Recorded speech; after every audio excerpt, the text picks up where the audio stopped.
বন্ধুরা, অদ্বিতীয় হেসেলে আপনাদের সবাইকে স্বাগত। আজকে আপনাদের বানিয়ে দেখাবো ফুলকপি দিয়ে রুই মাছের তরকারি।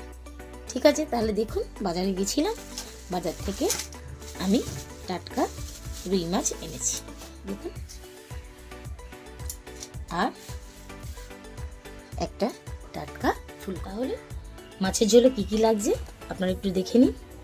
ফুলকপি, আলু, টমেটো, কাঁচা লঙ্কা, জিরে, তেজপাতা, ধনেপাতা আর মাছ। তাহলে আমি প্রথমে কড়াইটা বসিয়ে দিলাম। কড়াইটা গরম হলে আমি এর ভিতরে দিয়ে দেবো তেল।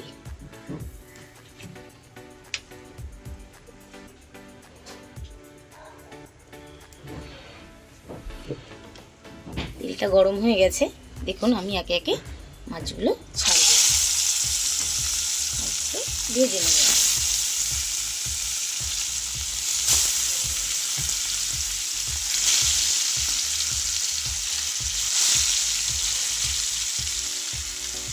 মাছগুলো ভাজা হয়ে গেছে বন্ধুরা, দেখুন লাল লাল করে মাছগুলো ভেজে নিয়েছি। এবার আমি ওগুলোকে তুলে রাখবো। সেই তেলেই আমি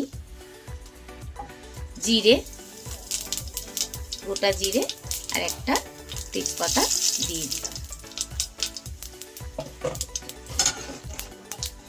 তেজপাতা জিরে নেড়ে চেড়ে আমি ফুলকপিগুলো দিয়ে দিলাম, তার সঙ্গে আলুগুলো দিয়ে দিলাম। এগুলোকে ভালো করে আমি মাছের ঝোলের জন্য জিরে আর কাঁচা লঙ্কা বেটে নিচ্ছি।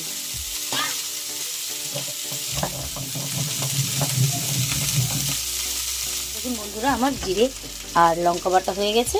এখন আমি এই জিরে আর লঙ্কা বাটাটা ফুলকপি আলুগুলোর মধ্যে দিয়ে দেব।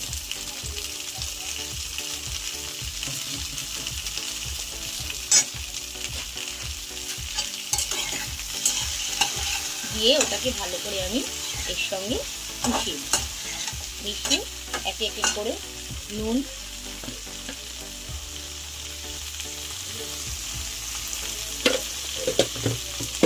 হলুদ,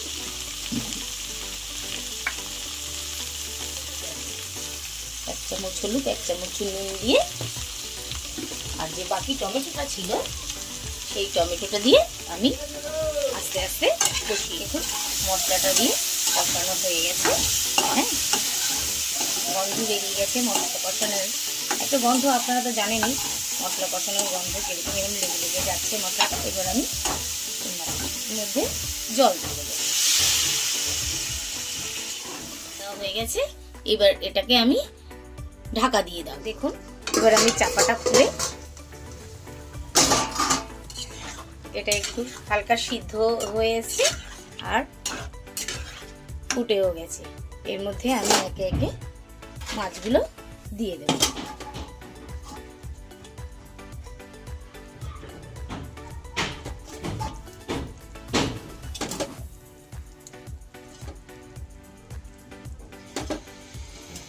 মাছগুলো দিয়ে আবার আমি হালকা চাপা দিয়ে দেব। দেখুন বন্ধুরা, এবার আমার মাছের ঝোল ফ্রাই হয়ে গেছে। আমি একটু নেড়ে চেড়ে দেবো।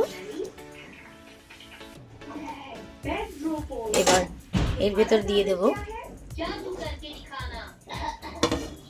কুচানো ধনেপাতাগুলো।